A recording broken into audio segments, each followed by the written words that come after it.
అంబేద్కర్ అనగానే అందరూ చాలా సింప్లిస్టిక్గా అంబేద్కర్ గారు అంటే ఒక దళితులకు మాత్రమే ఏదో చేశాడు, రిజర్వేషన్లు ఇచ్చాడు అని అనుకుంటారు. అట్లా కాకుండా అంబేద్కర్ గారి కంట్రిబ్యూషన్ టు ద ఉమెన్, మహిళల హక్కుల కోసం ఆయన ఎంత పోరాడాడు. చివరిగా తన మంత్రి పదవికి రాజీనామా చేసింది కూడా మహిళలకు సమాన హక్కులు కావాలనే విషయం మీద. అప్పటి క్యాబినెట్లో సహచరులు సహకరించకపోతే నిరసనగా రాజీనామా చేశాడు.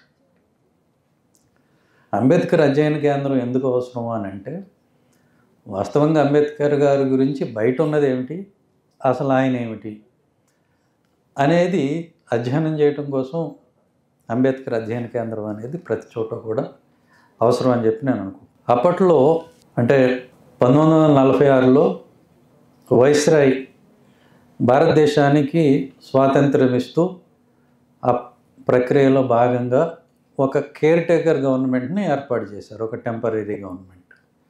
అసలు భారతదేశానికి స్వాతంత్రం ఎలా వచ్చింది? మీరు అందరూ లా స్టూడెంట్స్ కదా, చెప్పండి. అంటే ఎవరో వచ్చి ఒక ఆయన పొద్దున్న లేచి సర్లేండి మీకు ఈ పూట స్వాతంత్రం ఇస్తున్నాం తీసుకోండి, ఇక్కడ ఉంది పట్టుకోండి మూటన అంటే అలా వచ్చేసిందా? దానికి ఒక పద్ధతి ఉంటుంది కదా.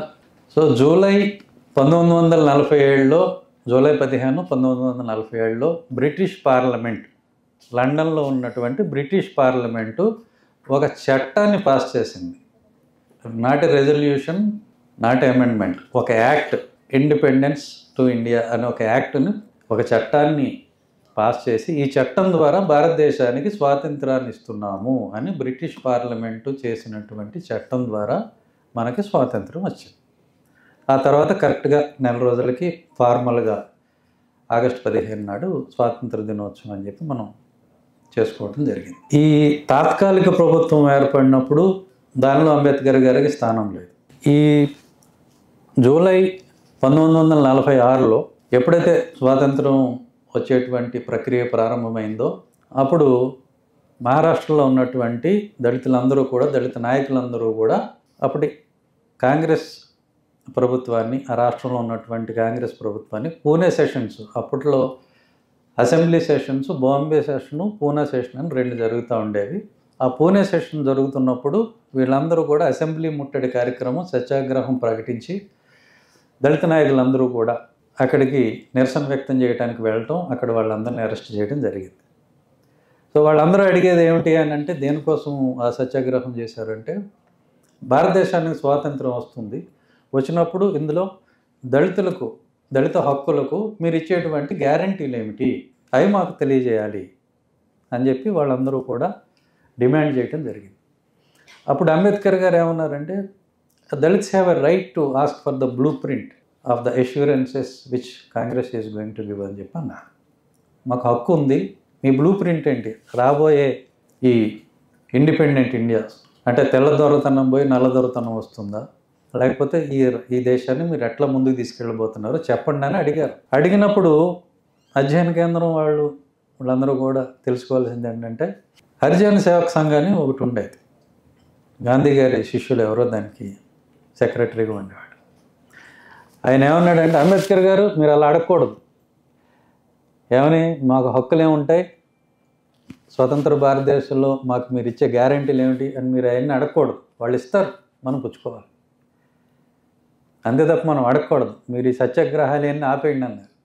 ఎందుకని చెప్తున్నానంటే, మీకు చరిత్రలో ఎప్పుడైనా సరే మనం హక్కుల కోసం పోరాడినప్పుడు అదేం తాంబూలం పళ్ళెంలో పెట్టి ఎవరు ఆ అడగటం కూడా తప్పు, మీ హక్కుల కోసం మీరు అడగటం కూడా తప్పు అనేవాళ్ళు కొంతమంది ఉంటారు. వాళ్ళని మీరు ఏమైనా పిలవచ్చు, మూర్ఖులు అనొచ్చు, ద్రోహులు అనొచ్చు, ఏమైనా అనొచ్చు. అంటే విచిత్రం ఏం లేదు అందులో. ఎందుకని చెప్తున్నానంటే, ఈరోజు కూడా లండన్లో ఫ్లాట్ ఎర్త్ సొసైటీ అని ఒకటి ఉంది, చాలామందికి తెలియకపోవచ్చు. అంటే ఆ సొసైటీ సభ్యులందరూ ఏమని నమ్ముతారంటే, భూమి బల్లపరుపుగా ఉంది, ఫ్లాట్గా ఉంది. ఎందుకంటే మనం ఇలా చూసినప్పుడు ఎక్కడ కూడా భూమి గుండ్రంగా కనపడదు. మరి ఇది గుండ్రంగా ఉందని ఎవడో గెలీలియోనో మరొకడో ఎవడో చెప్పడం ఏంటి, దాన్ని మీరు అందరూ మూర్ఖంగా నమ్మడం ఏంటి? మనం చూసిందే నమ్మాలి. భూమి ఎలా ఉంది, బల్లపరుపుగా ఉంది అని నమ్మే సొసైటీ ఒకటి ఉంది, ఇప్పుడు కూడా ఉంది. మెంబర్స్ ఉంటారు దాంట్లో. కావాలంటే మీరు కూడా వెళ్ళి జాయిన్ అవ్వచ్చు, లేదా ఇక్కడ ఒక బ్రాంచ్ ప్రారంభించవచ్చు. బట్ ఇలాంటి వాళ్ళు ఎప్పుడూ కూడా ఉంటారు. వాళ్ళు మరి పిచ్చోళ్ళు అంటారు, మరొకటి అంటారు, అది వేరే. కానీ ఇలాంటి వాళ్ళంటూ ఒకళ్ళు ఎప్పుడూ కూడా ఉంటారు. తర్వాత ఈ రాజ్యాంగ సభ అనేది దానికి ఎన్నికలు జరిగినాయి కాన్స్టిట్యూంట్ అసెంబ్లీకి. దాంట్లో చాలామంది చెప్తూ ఉంటారు 300 మంది ఉన్నారండి రాజ్యాంగం రాయటానికి ఎన్నికైన వాళ్ళు అని చెప్తూ ఉంటారు. సో ఈ రాజ్యాంగ సభకి కాంగ్రెస్ చాలామందిని ఎన్నుకుంది, ఎందుకంటే అప్పుడు ఒకే పార్టీ ఉండేది. So one nation one party ఎన్నుకున్నప్పుడు వాళ్ళందరినీ ఏ ప్రాతిపదికన ఎన్నుకున్నారండి? వాళ్ళంతా రాజ్యాంగ నిపుణులని ఎన్నుకున్నారా? చాలామంది ఏంటంటే స్వాతంత్ర పోరాటం సమయంలో మీ అందరికి కూడా తెలుసు, లక్షలాది మంది జైలు పాలయ్యారు, బ్రిటిష్ కారాగారాల్లో ఉన్నారు.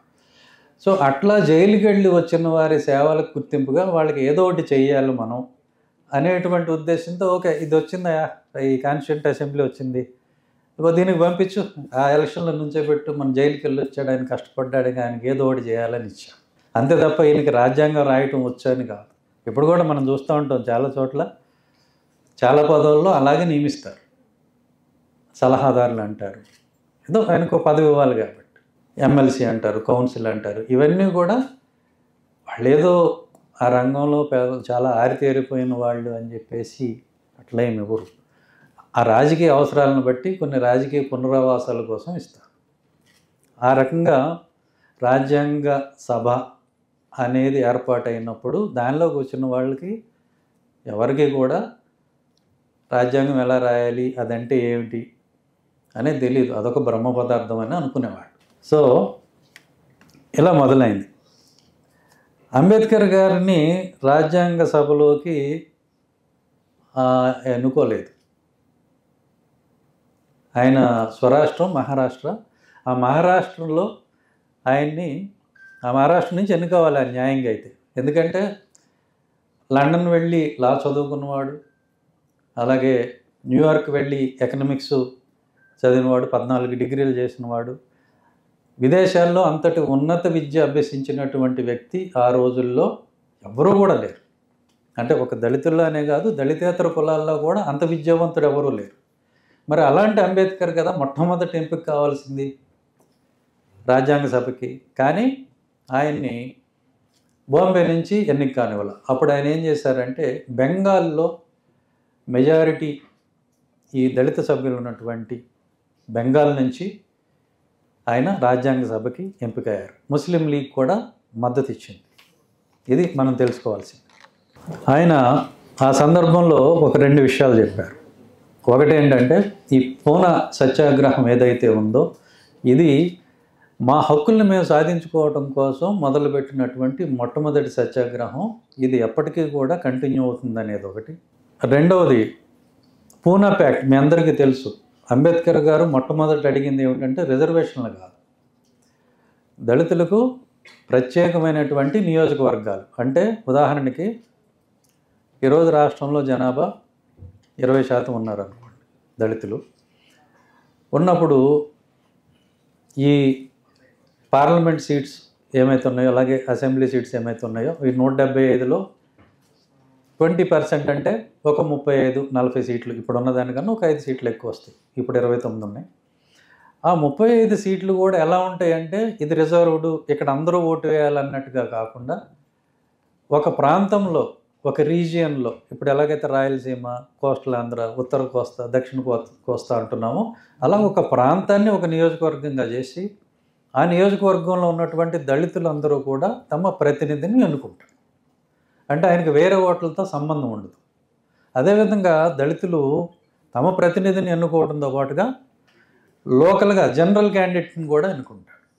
అంటే ఫర్ ఎగ్జాంపుల్ తిరుపతికి 2 ఎంపీలు ఉంటారు. ఒక ఎంపీ తిరుపతి జనరల్ నుంచి ఎన్నికవుతాడు, ఇంకొక ఆయన దళితుల ప్రతినిధిగా ఈ తిరుపతి నుంచి చిత్తూరు వరకు, కాళహస్తి వరకు ఉన్న దళితులందరినీ రిప్రజెంట్ చేస్తాడు. ఈ రకంగా సిస్టమ్ ఉండాలి. మమ్మల్ని మా గురించి, మా హక్కుల గురించి శాసనసభలో అలాగే పార్లమెంట్లో ఎవరైనా మాట్లాడాలి అని అంటే ఈ రకంగా ఎన్నికైన వాళ్ళైతేనే మాట్లాడతారని అంబేద్కర్ భావించారు.